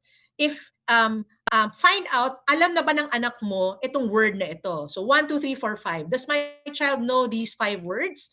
If the answer is 1 or 0, alam na niya lahat, baka masyadong madali yung libro para sa bata. Kasi gusto mo ma-challenge naman siya, di ba? May bago siyang words na mahahanap. 1 to 2 is a perfect score. So, meron kang 1 or 2 words na hindi alam ng bata sa page na yan, that's a book that you can have the child read and comprehend on their own. Kung 3 to 4, baka pwede pa kakayanin. Pag lahat ng word hindi pa niya alam, hindi pa kaya ng anak mo basahin yan mag-isa. Which means, you can buy the book, but your child will not be able to read it by herself or himself. So that's the 5-finger rule. Will a child be able to read this on her own? The actual words na matapatan ng daliri nyo, yun yung makakapagsabi. Yan. If not 1, 2, 3, 4, 5 level readers, you can use the 5-finger rule. Right. So that is our presentation. Pinakamahaba pong section yun, how to choose the books for your child. Thank you. Nagka-clap si Miss Maricar. I'm honored. Yung talk na po ito, originally po, yung part 1, yan lang po yung talk na to. We've been giving this talk for years. So, in-expand na po namin tong talk na to for Section B and Section C. So, let's go to Section B. Read to and with your child. Ito po yung kailangan nating bigyan ng oras. And Miss Thumby, Teacher Thumby, next slide. Sorry, sige, ito muna. How early? Ayan. According to the American Academy of Pediatrics, children of any age should be read to. Meron pong ina-activate na part ng brain nila, yung left part of the brain. And this left part of the brain, that area, involves understanding the meaning of words and helps your child with concepts tied to memory. Yung sinasabi ko kanina, kahit na yung bata hindi pa marunong magbasa, basta binabasahan nyo. 2 years old, 1 year old, basta kaya na nila yung plot, then you are activating an important part of their brain and you're helping them understand the meaning of words and remember them. So it is never too early. And in fact, it is never too late. Hanggang 7 years old po, binabasahan ko yung mga anak ko. I have 3 children at lahat po yun, every single night. Hambang nasa bahay ako, babasahan ko talaga sila. Up to 7, hindi naman nila sinabing, Mommy, kaya ko na. Kahit kaya na nila, gusto pa rin nilang binabasahan ko sila. So next, ito yung slide pala na minention ni Teacher Tambi. So starting in kindergarten, if a child reads 20 minutes a day, they will read 1.8 million words per year. And studies show that by the time they reach the end of grade school, they will be scoring better than 90% of their peers. Totoo po yan. Pero ang mahalaga po, tinitingnan nila yung meaning ng words sa dictionary at hindi lang puro context clues. Marami pong batang tinatamad na gumamit ng dictionary ngayon. Please instill the discipline in your children. In fact, if I were to, alam ng mga anak ko to, joke ko to why did mommy succeed in her career? Because you use the dictionary. So a dictionary is a very important bedside thing. Kahit po siguro, dictionary.com, pwede na rin. Basta ginagamit po ng anak ninyo. Right? So, never too early. And if you're going to ask for a magic number, 20 minutes per day, that sounds just about right.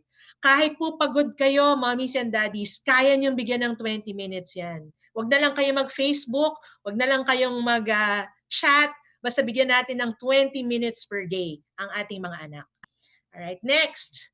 Make it a part of your daily routine. Sa amin po, bedtime, maganda po meron kayong, let's say, 8 o'clock habit.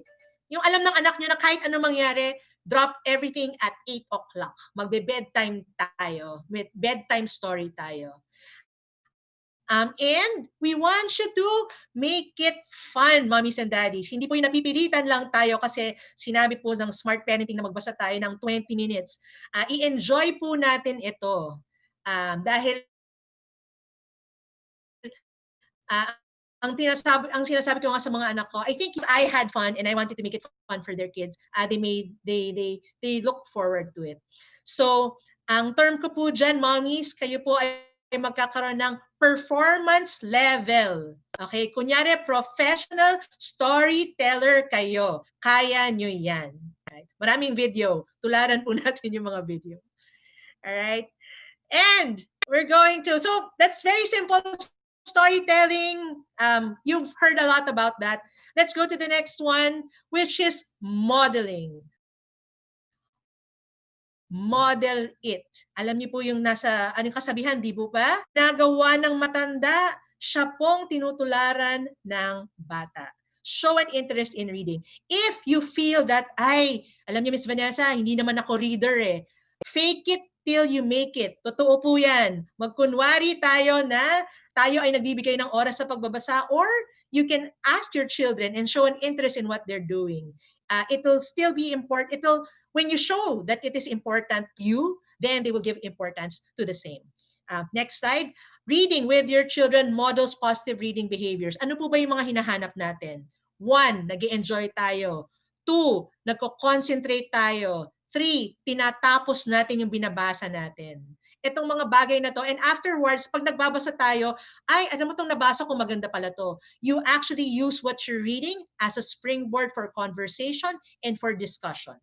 If your children see you focusing on reading, giving it importance, and making it useful in daily life, then they will do the same. Pero hindi po nila gagawin yan kung hindi nila nakikita sa inyo. Right? This is a very important slide, and I have seen the power of this. Next slide.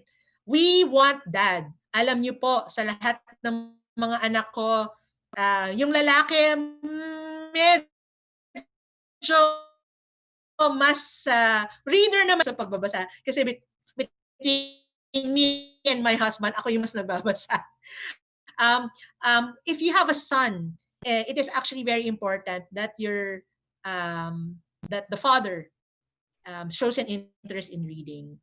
We want dads to show an active interest in reading. One time in the learning library, merong mommy na pumunta sa akin na frustrated siya kasi ginawa niya po yung number 1 and number 2 Nagmarami siyang libro, tapos every night nagbabasa naman daw siya. Pero bakit daw yung grade 5 niyang anak ayaw magbasa? I looked her in the eye and said, Mommy, does the dad read? Alam niyo po, umiyak yung mommy sa harap ko. So it is and from then on I never asked the question again, nataranta ako sa mommy. But kahit kahit po anong effort ng mommies, pag yung daddy po hindi po nag-effort para sa sons nila, it will be harder. We're not saying it's impossible, but it is harder. So please tell the dads that they have a role, especially if they have sons. Right. And finally, books, not tablets. And you've heard this in a lot of smart parenting articles. According to the World Health Organization, I had to research that before this talk. 0 screen time before 2, and 2 to 4-year-old, 1 hour lang daw. So, syempre, medyo mahirap yan ngayon dahil COVID, but that is the ideal. If you are on a tablet, hindi alam ng anak nyo kung nagbabasa talaga kayo. If you wanted to show that you're reading, the child will actually not know. So modeling, let's do it on books. And in general, let's make our children used to books, especially when they're young. Illustrations na lang eh. Mahalaga na makikita nila yung magandang illustrations and the tactile experience of reading, the listening to the rustle of the pages, pati yung amoy ng libro. That's all part of the experience of books, and that's what your child will come to love. Even me, up to now, the smell of musty books in a library makes me happy. And that's how I was brought up. So let's make our children appreciate the love of reading through books. And then next slide, I have a quote there from Roald Dahl, which is one of our favorite authors. So please, oh please, we beg, we pray, go throw your TV set away, and in its place you can install a lovely bookshelf on the wall. Wag naman itapon yung TV, mahalaga rin yan. Pero YouTube na po ang kalaban natin ngayon. If your child is used to a flicker rate, alam niyo po yung number of images per second, pag nasanay siya na ang bilis ng images, pag napunta ho siya sa libro, parang ang boring na po ng libro. Totoo yan. Pag nasanay na po yung bata sa maraming action in front of his eyes, they will not easily take to reading. So, in Filipino terms po, kayo po yung rest back ng reading. I don't know if I use the term right, pero if you want to protect reading, you have to take an active role in it. Iwasan po natin yung distractions. Imbis na TV, bigyan ng kalaro, bigyan ng bike, bigyan ng Play-Doh, bigyan daw ng noodles. Maraming pwedeng ibigay sa bata. And let's not make gadgets the caregiver of our children, especially because in this presentation, it can really have a negative impact on the love of reading for young kids. So that's our presentation. Just to summarize, we end with a summary of the 3 points. So to make your child love reading, first, please choose the right books and have these at home in your child's bedroom where they can see it. And where can they have easy access to it. Next, read to and with your child. Please make it a routine. Kung meron po tayong 1 hour every Sunday, meron po sana tayong 20 minutes every day for reading. And finally, model it. Kayo po ang susi nito. Please, even if you're not a reader, show interest in reading, and so your child will follow the example. All values are modeled. Love of reading is also modeled. And that's it. I'm Vanessa from the Learning Library. We hope that you found very practical tips for this. Na-touch naman ako, Miss Sambi and Miss Maricor. And we're happy to answer your questions for the presentation. Thank you so much po, Teacher Vanessa. Grabe, ang ganda. Para siyang isang magandang storybook, isang mahabang storybook na hindi ako talagang, wow, I love it. Sobrang ay nako, kung babasahin niyo po ako ng story ngayon, hindi na po ako mag-work mamaya. Mag-story na lang po tayo. Same po sa audience natin. Ang dami po nilang questions na masyado po silang interested talaga dun sa mga sinabi ninyo. Ito po yung isa sa pinakauna na lumabas na tanong. Dinaanan ko na lang kasi marami kasi yan eh. So, dinaanan ko na nga lang. So, yes, you will have questions. Yes, sulit na sulit naman po siya. Opo. So, nabanggit niyo po kanina, 8 years old po ang inyong anak when he read Harry Potter. So, si Mommy Vanessa po asked, I have a nephew who is 6 years old. and interested with Harry Potter books already. The mom is wondering if it's okay to expose him to these kinds of books na. Ah,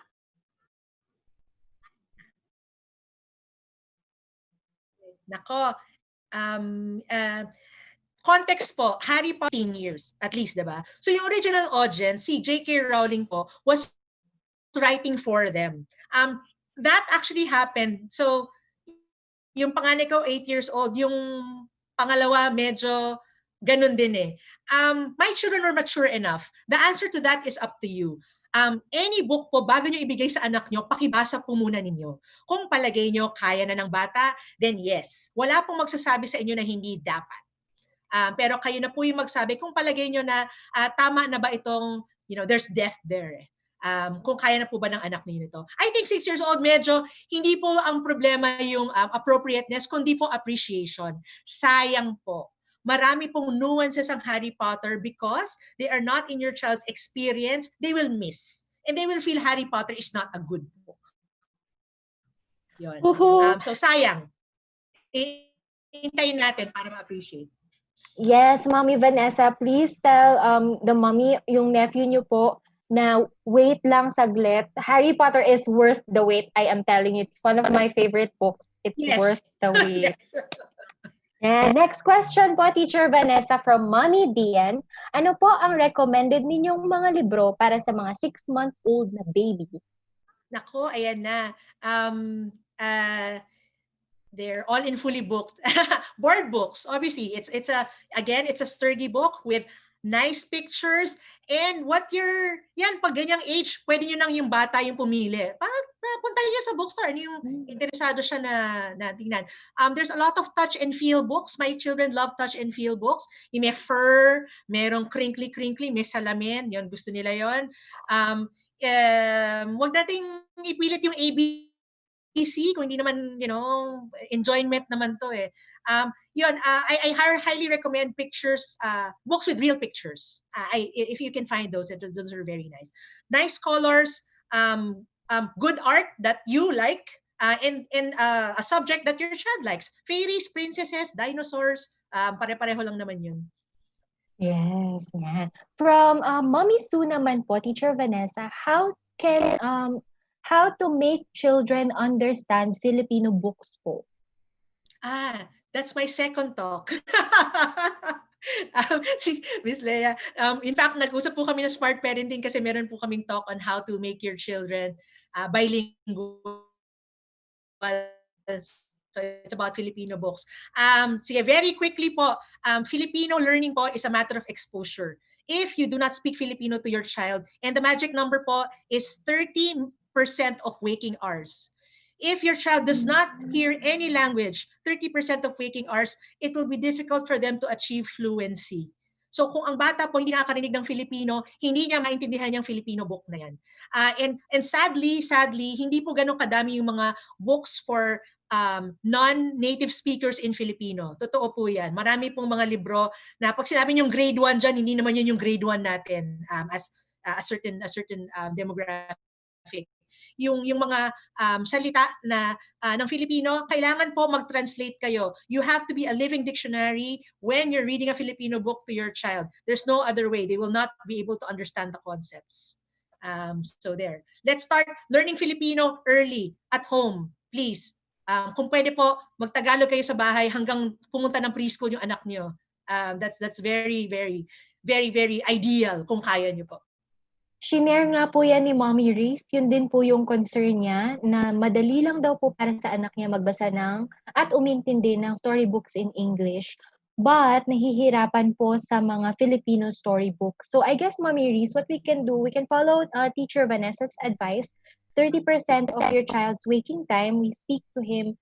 Kausapin natin siya sa ating wika. Yan, para po matuto siya. So 4 hours a day yon kung kaya nyo. Ito po ang follow-up naman po from Mommy Liv.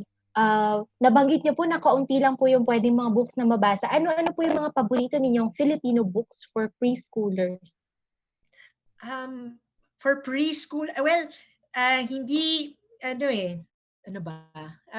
Kung yung preschooler nyo, again, depende yan sa how do you call it? Fluency of the child in Filipino. But you look at the topics na lang. So si Putot, si itim na kuting. Ayan, gusto ko yun. Medyo mabigat si Papel de Liha eh. So hindi yan pang preschool. Tahanan has Mami Mimomu, Ay Naku, yan. They have a series of board books in Filipino. So, malalaman nyo naman yung board books na pangbata yan eh. But again, tingnan nyo na lang yung experience ng anak nyo. That's really the basis of it eh. If your child has an experience of this topic, then you can buy the book. A lot of times po, because my children grew up in Filipino before they went to preschool eh. Yung English po, mga mommies, ang ginawa ko yung storytelling in Filipino. Pero ginamit ko yung storybook in English. So, you can do the same, child. Gawa kayo ng sarili nyong version, whether it's in English or Filipino, para maintindihan ng bata. Use the vocabulary, the language level of your child. And the book will not go to waste. Ang binabasa po sa akin na libro, if this would help you, Mommy Reese, yung mga alamat, binabasahan po ako ng tatay ko dati ng mga alamat. So, alamat ng butiki, alamat ng kasoy. So, bukod po kasi sa interesting siya, kung saan nanggaling ang mga bagay-bagay, nasa language din po kasi natin siya. So, doon din po ako natuto. Kaya, try nyo din po yun. Apart from the tips po ni Teacher Vanessa. Ito naman po, medyo nutong kay Mommy Sue, no? How early or when can we introduce graphic novels or comics? Ay, nako. Graphic novels. Siguro what I can say about graphic novels is graphic novels are books also. You know, it's just a different format. So let's not look at graphic novels as less, diba? But the same applies eh. Is the language appropriate for your child? Are the topics okay for your child? I mean, may mga graphic novels na pangbata, may mga graphic novels na hindi. So the same rule applies. Is it within your child's experience, vocabulary, and appropriateness? Ito po, Teacher Vanessa, medyo funny yung mga questions ni na Mommy, pero sobrang realistic po from Mommy Ella. Kailangan po ba talaga may voice modulation po pag storytelling? Yes. Yes. Oh, Mami Ella, wag ka nang mahiya. Kids mo lang naman yan. Oo. Kayo ba? Gusto niyo ba ng monotone? Gusto niyo ba? I mean, kayo ba? Gusto niyo yan? Hindi. Go, yes. Mami Ella, kaya mo yan. Diyos ko. Ito po from Mommy Nova. How do you manage po if yung anak ninyo gusto pa ulit-ulit isang libro lang po yung binabasa? I'm happy somebody asked that. The Very Hungry Caterpillar, when I introduced it to my child, binilang ko in one night, 14 times naming binasa. 14 times. Tapos, this is hilarious, the next day in preschool, the teacher chose to read The Very Hungry Caterpillar. So yung anak ko tumayo sa upuan niya, sinabing, it's a butterfly! Nakakatawa, sobra. There's a book called Jam. You find it, it's very American eh. Ito yung sinasabi ko na dapat nasa kultura eh. Pero yung Jamberry, nung binigay yan sa akin ng Scholastic, sinabi nila, ayan, paborito yan ng mga bata. Yan, hindi ko naman type to, ano ba to? Inuwi ko, mga mommies, every day, for 1 whole month, pinabasa sa akin tong Jamberry na to. Pinagbigyan ko sila. Okay. Saludo na ako. There is a magic to some books that you do not understand. You have to give it. That's so beautiful po, Teacher Vanessa. Sorry na lang, Mami Nova. Ang ganda na sinabi ni Teacher Vanessa. Meron talagang magic ang ibang libro. That's why it's important. Yes. That's why it's important that you enjoy it eh. Kasi kung na-enjoy nyo, babasahin nyo rin naman yan every night eh. Okay lang. Oh, so nice. I love reading. So I'm getting goosebumps kanina pa po kasi talagang I love na there are some books na may magic that you cannot explain. That's so true po.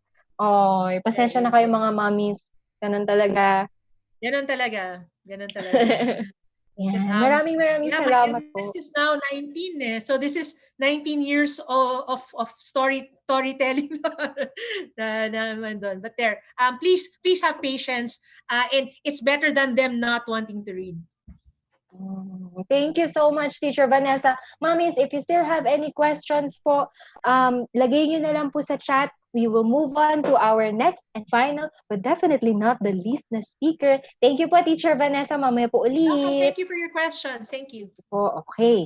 So wag po kayong bibitaw mga mommies. We are off to our final guest. Last but definitely not the least because she deals with discipline pagdating sa learning. So earlier we already learned kung paano mag-set ng routine. A few minutes ago, we learned kung paano magpalaki ng voracious reader and now we're going to learn ang disiplina sa pag-aaral para makapag-focus po ang ating mga anak.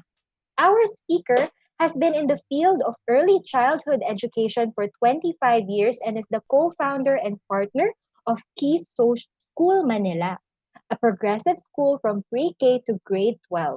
She finished her MS in early childhood and elementary education at the Bank Street College of Education. And she is also a faculty member of the College of Education in De La Salle University. She also co-hosts the weekly webinar Parenting 2.0 at Kuro Pro. Yan, we are honored to have with us one of the most sought after, kung alam niyo lang po mga mommies, education consultants in the industry, Maricar Gustilio de Ocampo. Hello, Teacher Maricar. Kumusta po? Oh, wait lang po, Teacher Maricar. Unmute po muna tayo. Hi, Yan. hello. We saved the best for last. Magandang hapon po. Hi, good afternoon. Good afternoon, teacher. Yan. Teacher Maricar, I'd like to start po our conversation. Apart from where we're holding the classes po ngayon, ano Yes. pa po ba ang pinagbago ng ibig sabihin ng Edu 5.0? Okay. As you know, last January, everything was okay, right? And a lot of our parents, a lot of us, didn't really know, this was going to happen in March. So I think I also did a lecture on the future of education about the middle of last year, and some of the information that I'm sharing today was from last year. And it's really uncanny that what we're doing right now is what I researched last year. Okay, and it's really this pandemic has really turned everything around, including education, and all the wonderful speakers like Teacher Thambi and Teacher Vanessa. She really shared a lot of things that we know we should continue, and we should never say we should never give up against this virus. Okay, and I think one important thing that I have learned through the time that we stopped going to the classroom all the way up to today is that you can learn anytime, anywhere. Okay, so you can read to your children anytime. You can learn anything. I learned a lot of things, and people ask me, "Where do you go?" I stay in my room. I haven't been out of my house for 7 months. Okay, so because I'm also in that age that I cannot go out. I'm not allowed to go out. There's a certain age. Until 21, you can't go out, or 60 and above, you can't go out. So I'm in the 60 and above, but still I'm able to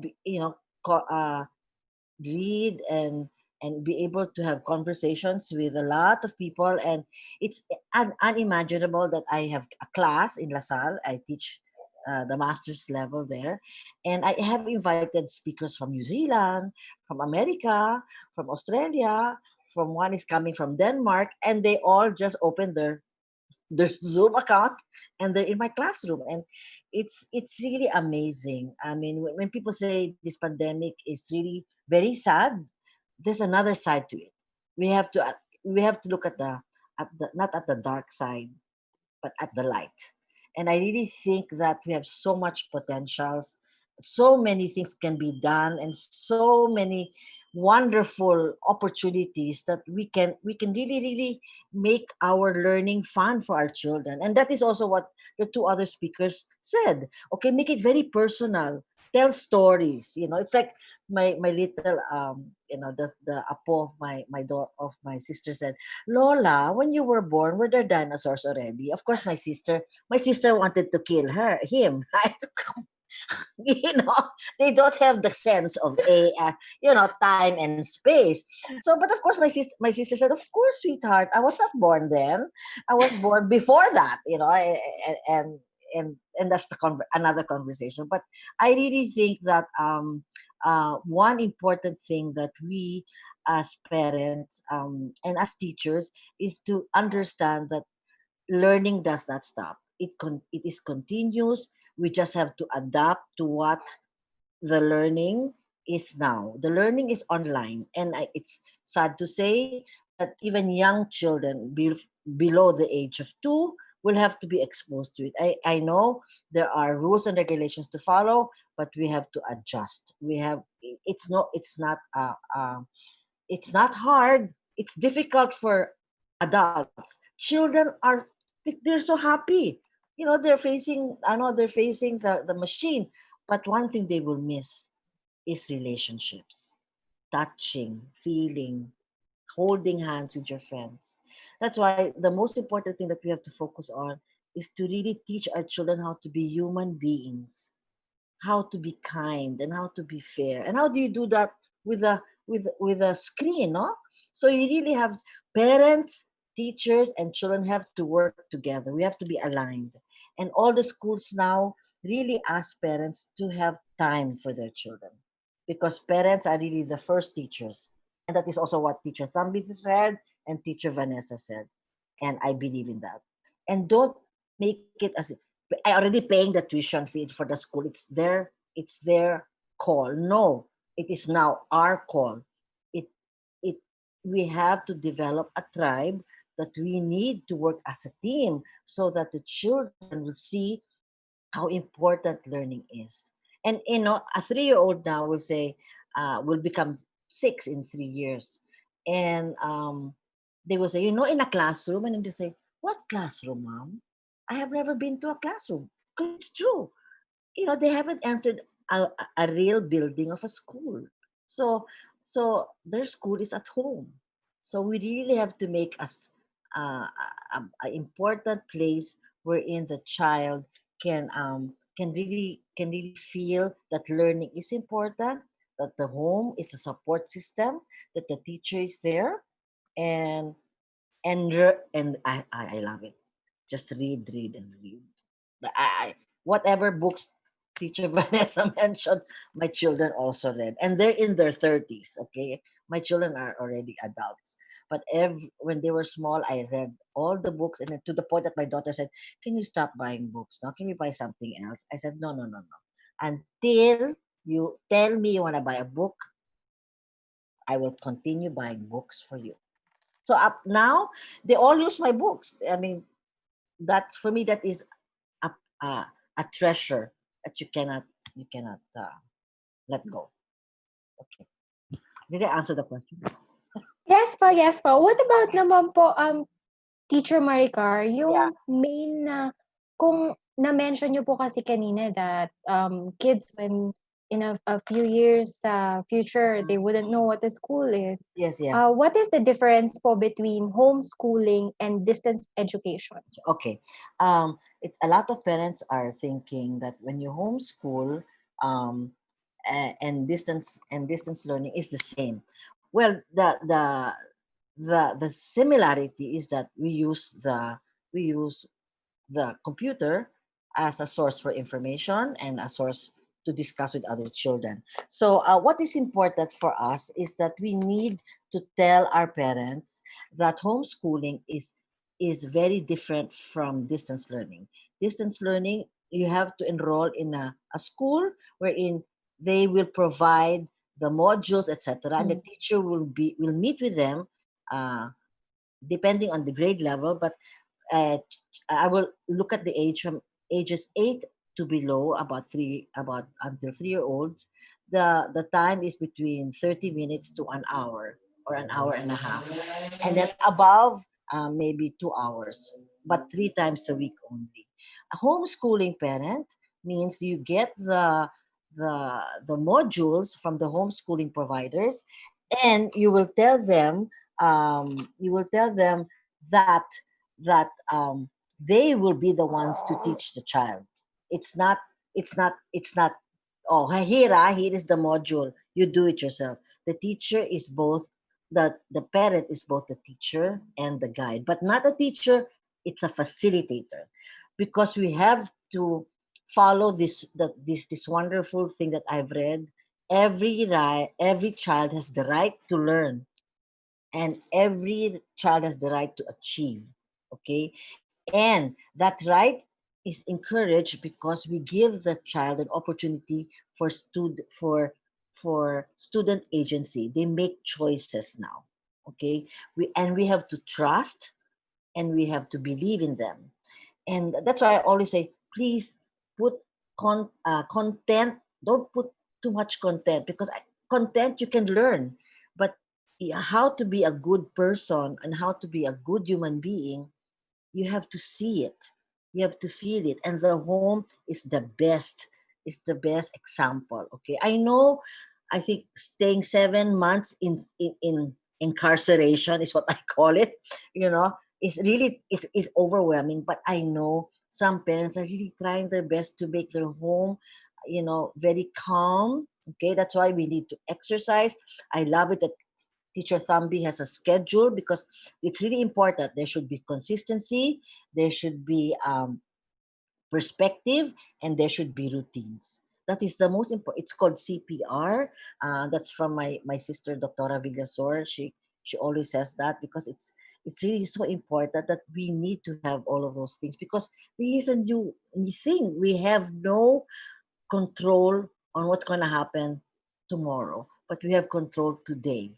So what we can do today, let's do it, so That's that true. what happens tomorrow will not be so difficult to adjust. Yes. And I really think that what Teacher Vanessa mentioned, read them early. When I was pregnant, I was reading to my child in the stomach, and my husband said, "What are you doing?"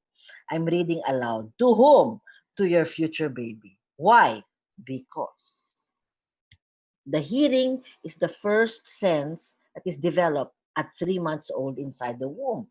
So listening to music, reading to your child, talking, having conversation, that's the best. So you can read to your baby even if the baby is not born yet. Teacher Maricar, you mentioned din Mm-hmm. po that the best place to learn how to be human is at home. But Yes. then, so meron po bang difference sa learning ng mga bata if they learn it in a classroom environment versus if they learned it at home? To tell the truth, there's really a difference. Okay, when you go to a classroom, you are together with children with the same ages, etc. You have a teacher there who will facilitate. But sad to say, there's no teacher in an online learning. But there's no teacher. There is no physical face to face. You don't touch your friends. You don't hug. That's what I need. When I watch preschoolers, a preschool lesson that the child that I'm invited to, I feel that um, the kids really go straight to the screen and try to look at their teacher, because they miss that interaction, you know, and but that doesn't mean we cannot do it. We can have an interaction. Like now, I'm So, talking I'm talking to you, and we are interacting. yes. And given po these limitations, Mm. how can teachers and parents help each other Yeah. para po ma-bridge yung gap and Yes. difference? I think the best way is to have a wonderful relationship, or have a meeting with the parent, the child, and the teacher alone, so that the parent and the teacher and the child can really talk to each other. And then, if I know there's some schools, that they say goodbye everyone, and then there's some kids who just are so relaxed. And this is about a 4-year-old. I observed. She said, "Teacher, wait, don't go away." So she went out of the screen. Then she She came back with her bottle. Then she was lying down and she says, "Okay, you can read me a story now." My goodness. She was so relaxed, you know what I mean? So I said to myself, my God, these kids are really, they're, they are the most adaptable Mm. people, children. It's the adults who have a hard time adapting to this new thing because we're so used to what was before. But guess what? We can do this if we are together. Mm. Yeah. That's true po. What Yeah. about the virtues naman po, Teacher Yeah. Maricar, Yeah. that Yeah. we need to be able to do this? Yes, I think the virtues is really part of the habits of mind. And these habits of mine is really, you try your very best to encourage thinking, higher level thinking skills, no? And I always believe the earlier the better. Okay, so we really need to give children opportunities to make choices, especially now. And remember, we are in a in a you know in a learning situation we're in. We can't control certain things. There's just too many things in the world wide That's web that true. we don't know. There's plenty predators, there's plenty, so we as parents and teachers have to tell them what is an appropriate website, what is an appropriate story, as teacher Mm. Vanessa also mentioned. And I also think that one thing that we need to encourage in character is is the character of a human being, to be good, to be kind, to be fair, to be just, okay, to be understanding. The word be kind is so important because people are really undergoing so many, so many, emotional and social changes. I mean, there are so many mental health issues now, not only for adults but also for children. So we as parents and teachers, oh, what did you learn today? Oh, take your do your work right now. And rather than giving them stress, which they are already stressed already, give them opportunities to play, and which teacher Thambi gave a lot of wonderful suggestions. Give them time to read, which teacher Vanessa also said. So I mean, all I know is that don't put too much pressure because the parent is also pressure. They're Yes. Oh my they're t- God. they're all together in the same place. They're Yes. they're not used to it, diba?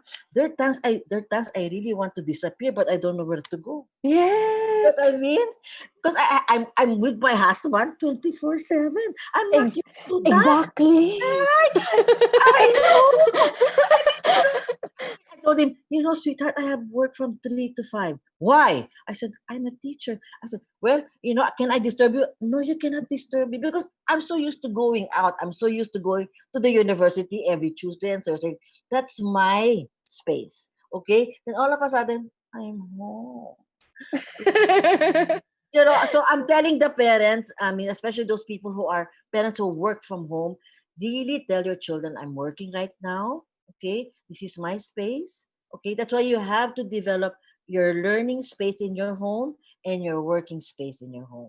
And when you're working, please put a do not disturb sign, which my husband says it has not it has not been taken out for the past week. So it means I don't want to be disturbed for 1 week. No, no, no, I'm just joking. Oh, but Teacher Maricar, you Yeah, mentioned po yung learning environment. yeah, Ano yeah. po ba, how do you define a good learning Learning environment. environment? Okay. One thing that I learned from a balanced learning environment is you have to have a very good space. You don't have to have a big space, but a good quiet space, a table, the machine is there, and then of course earplugs so that the noise does not disturb them. And would you believe plants? Plants enhance, yes, plants enhances the learning space, and then and it adds color, okay, and then also all the materials are ready, okay. Then they have to sit down and the classes begin. Then after that when they finish, they close their computer, and then they leave that space because that space is their learning space. Would we often get this question to Teacher Yeah. Maricar? Would telling your children to wear school uniform also Well, help yeah, get yes, them. yes, yes. They have to dress up. They cannot go to school in their pajama. Sorry, in their dust. Sorry, no, they have to be at least in their t-shirts, or they have their, they have their PE uniform. I just think all of us have to have a semblance of normalcy, but also at the same time knowing that we also need to adjust to that. Okay, and I think that the gift of joy is so important also, to have fun while you're doing this. It's really, I mean, every day for me is a learning experience. I really get overwhelmed with what I was able to learn from all the webinars that I've been attending. And then the other thing also I learned is that when you like what you're doing, it becomes better. So you have to Mhm. make the learning fun for the children, especially for the younger ones. And even I teach university. I know they're really very, I know they one story is that they locked out their teacher from the from the Google Classroom. Yeah, they did allow their teacher to come. I Oh. know, they're very smart. They're very smart. But all I know is that this 2020 has been so overwhelming for everybody. So let's give ourselves some slack and give ourselves an opportunity to, not to, to see the joy in this. I know there's so much sadness in what's happening. Our environment is already having a nervous breakdown. A lot of families have been displaced, and a lot of people have been sick. But I think the gift of joy and the gift of laughter, together with your family, together with your tribe. I mean, I have Zoom meetings with my family every weekend, and we just laugh, and it's so important to have connection, and this connection is through the computer now. Apart po, Teacher Maricar, Mm. my last question po before Sure. we open the floor to the questions of the audience. Yes. Apart from making it a happy experience and then Mm. having a good learning environment for the Yes. kids, could you share at least maybe three to more remote learning tips for parents? Okay. One thing that I have learned from my observation of learning online, okay, is that the that a lot of parents will ask, are they going to give tests? Okay, as of Mm. now, we're going to look, we are really encouraging teachers and schools to have authentic assessment. And what does that mean? That means we can, there's no more testing in a sense that, like, true and false, circle the right answer, etc. It is project making presentations. So for example, you talk about the hungry caterpillar, and then the child will say, okay, you'll say, can you also draw a picture of the caterpillar for me? And then they will present it, and they will explain why they did that.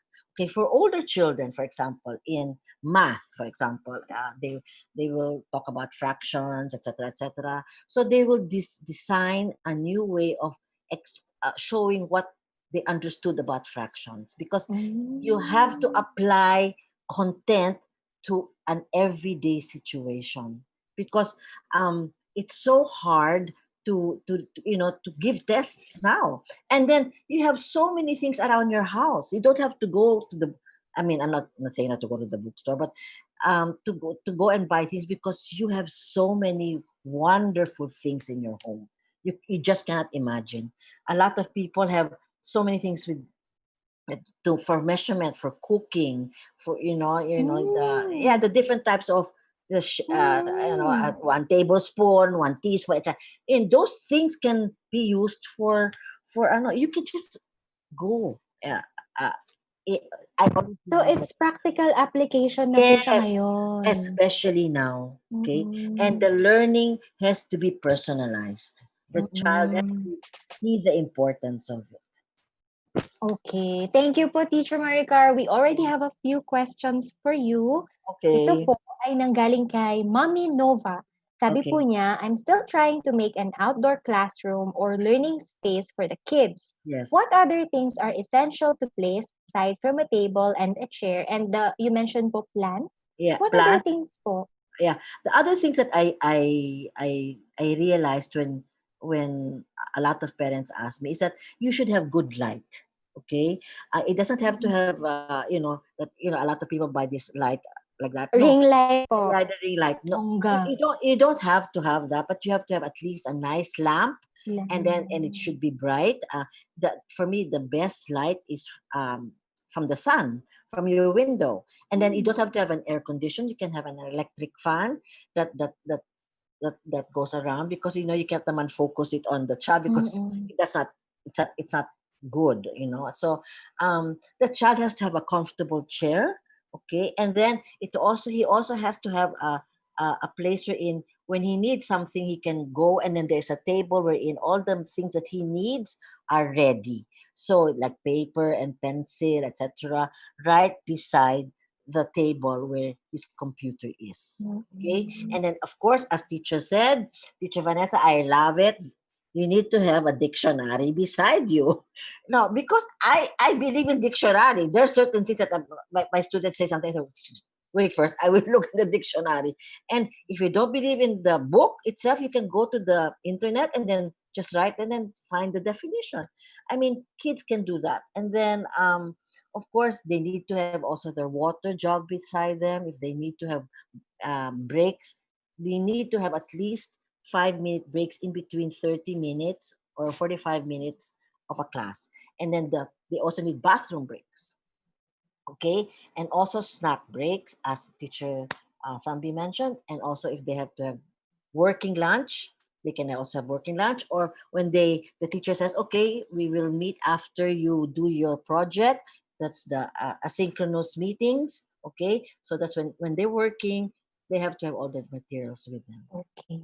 So, Mommy Nova, I hope that helped po. Nailista niyo po sana ang mga binanggit ni Teacher Maricar. Now, Teacher Maricar, this is from Mommy Live. What Okay. is too much homework now daw po? To tell you the truth, there's a lot of people complaining because a lot of parents, parents and teachers. Okay, one side on as a teacher. Okay, I, I have a lot of readings for my class. Okay, and I give them the website, or I give them the where to look for it, etc. And then, but this is one class, and then they have at least in the undergrad they have 6 classes. Can you imagine those 6 classes have how many readings? And they have to read that, and they have to give a reaction paper every week for those 6 classes. That's a lot. Okay, now for children from kindergarten all the way maybe up to grade 5 or 6, they have how many subjects? No, so I just think that can say it in a way wherein the teacher will say we'll send through email or whatever the requirements are. Maybe the requirements can be not too much paperwork, but a lot of project making. Okay, and another one also that I believe in is that they can do presentations in the in the screen, like they read a chapter book, or they Mm. read a chapter in a book that they like very much, like I like uh Charlie and the Giant Peach, which I love very much. Ooh. Okay, and they can read it, they can read a chapter, and then they can act, and they can Yeah. and be part and be the character, and then those 4 kids can work together, and that can be a presentation already. So you have to really be out of the box. You can really you cannot go back to how it was before, because it will not work today. So Good point po. we have to adapt to what is happening now, so it will make us better people. We cannot Good. make contra. You know what I mean? You cannot butt heads. That's true. Let's go with the flow. Let's be partners. Let's be parent partners, teacher partners, and partners with our children, so that learning will be fun rather than learning. And I have to face naman the teacher, and the teacher's asking me to Mm. to recite, because some children are very good in reciting online, but some are very quiet. Mm-mm. But they were You mentioned that po, sorry, Teacher yeah, Maricar. yeah, One yes, question came in, and yes. it's exactly about that po. Really? Promise, the funny that you mentioned it po Yeah, already. yeah, What can parents do So the Mhm. kids pay attention to the teacher during online class. Yeah, Some kids, yeah, like you mentioned po, yeah, they naturally interact. yeah, But yes, they some do. I've seen posts that the kids are like Yeah. literally hiding. Being hiding on under the chair. So what Or can parents do po yeah. pag I ganun? mean, to tell, I believe that it really depends on the child's age, no. But there are really some children that really cannot sit down for a long time. So please allow them to walk around, take out the Mm. take out the microphone and make it louder so the child can hear what the teacher is talking about, and the teacher knows that he is going around. Okay, so even before classes start, um, parents should meet individually with the teacher and say, my son really cannot sit down, but likes to listen to your voice, and but he has to walk around. So allow.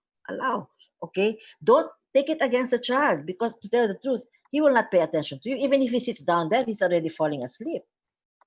I mean, yes, I mean, I have a little student also. Teacher was talking about mathematics also, and then he said, so the mommy said, what do you do with your pillow cover? He said, I am a cocoon. He said, why are you a cocoon? Because I'm waiting for the math to come into me, and then when I get the math, I will become a butterfly that understands math. Okay, so can you imagine? That's so creative, right? But that's in front of the machine, because and the sad part is that they can't even talk to their friends. I mean, in the classroom, you have friends to talk to, you have Mm. group meetings, but you can do that if you use different platforms like Zoom has. You can divide the children into groups, or different rooms, or even Google Classrooms, or any platform, but the platform has to be appropriate for the needs of the children. And That's even very helpful po. yeah. And even if you have a special needs child, he or she can really use this platform. It's Mm. it's we have to adapt to it, and we have to try our very best to help them adapt to it. Okay.